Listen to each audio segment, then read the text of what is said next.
menyampaikan satu patah dua kata.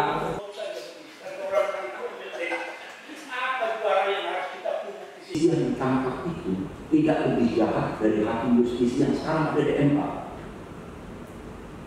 Ubah dengan undang-undang, salah satunya undang-undang 35.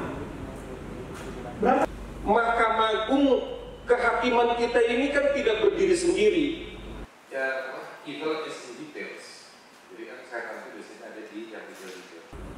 Kemudian kita mengharapkan orang yang jadi hakim, apa yang jadi panitera, apa yang jadi polisi. Jadi nampaknya kita hanya parsial, memang butuh dimasukkan dalam undang-undang bahwa jurisprudensi itu menjadi sumber hukum. Nggak pernah mereka ngomong di sidang atau pakai. Sekali lagi ada banyak kasus di mana desakan publik lah akhirnya membuat. Saya kira memang perlu ada evaluasi tentang undang-undang terkait. Kebetulan juga kita punya momen yang sama. Ada kasus Kanjuruhan, ada kasus Verdi Sambo. Sana dikit, Om Ferry di sana, biar agak imbang. Nah,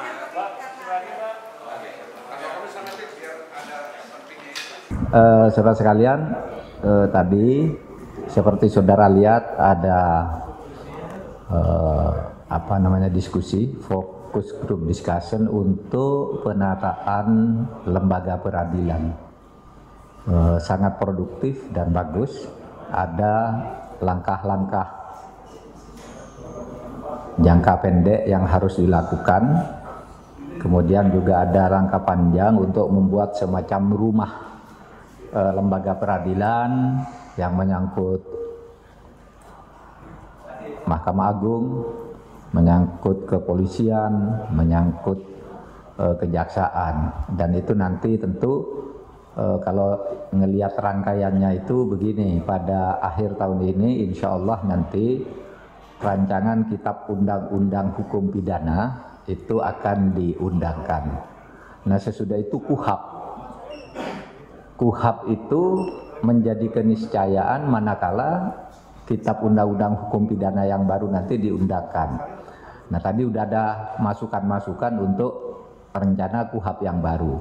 Nah sesudah itu nanti akan diusahakan membuat rumah besar gitu, konsep besar yang sistematis tentang lembaga peradilan yang terintegrasi dalam satu sistem yang itu nanti akan disusun sehingga proses atau fungsi-fungsi dan batas-batas kewenangan serta batas pengurusan dunia peradilan di setiap lembaga ini nanti akan diatur, bukan hukum acaranya ya, tetapi nanti akan ada pengaturan-pengaturan agar sambungannya ini jelas gitu. Misalnya, oh ini ada perkara begini, polisi wajib begini, sesudah masuk ke kejaksaan wajib begini, pengawasan di tiap proses begini, lalu di Mahkamah Agung seperti ini dan sebagainya. Nah itu tadi yang dibahas. Memang karena pembicaranya banyak, ada 21 orang, itu nanti masih akan diklasifikasi. Kami di sini punya kerjasama dengan partnership yang sudah ditandatangani pada musim pandemi. Sekarang pandemi udah lewat, mungkin kerja-kerja seperti ini bisa menjadi bentuk kerjasama yang baru. Nah, baru bisa dimulai maksudnya. Nah, itu. Nah, kenapa ini diadakan? Fokus group discussion ini diadakan karena penangkapan Hakim Agung Sudrajat Dimyati dalam kasus penanganan koperasi inti dana.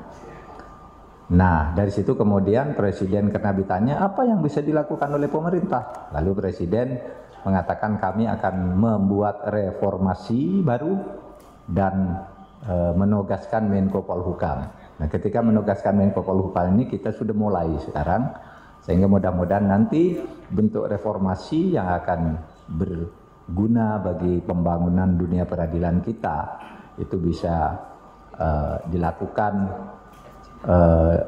dalam periode ini, sehingga nanti konsepnya bisa selesai sebelum pemilu tahun 2024 misalnya.